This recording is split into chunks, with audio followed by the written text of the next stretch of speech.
Late last night, Israeli Prime Minister Benjamin Netanyahu fired his defense minister, Gallant, over what he said were significant gaps and a crisis of trust between him and his defense minister, who represents the Israeli defense establishment in the government.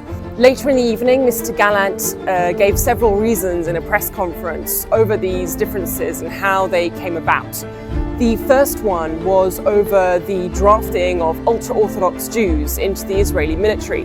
They get exemption at present from serving, but the defense establishment here believes that with the losses and casualties over the course of the past year, they need to be brought on to fight.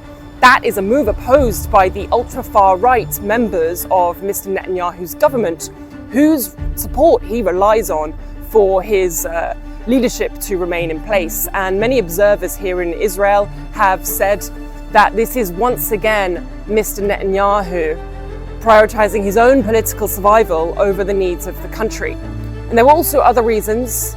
Mr. Gallant wanted a ceasefire deal to release the 101 hostages still held in Gaza and to put an end to the fighting. A war of attrition is not in the interests of the defense establishment, according to observers here. This is not the first time that Mr. Gallant has been fired by Mr. Netanyahu.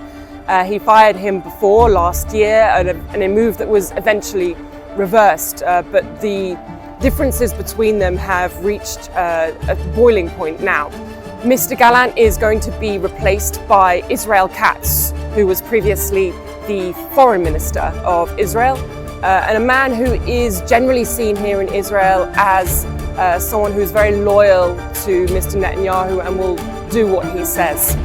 Now, Israelis protested Mr. Gallant's firing last night. It comes at a time when the war has been ongoing for over a year and there is increasing pressure among society for an end to the fighting. So Israelis are waiting to see how this shapes the course of the next few weeks.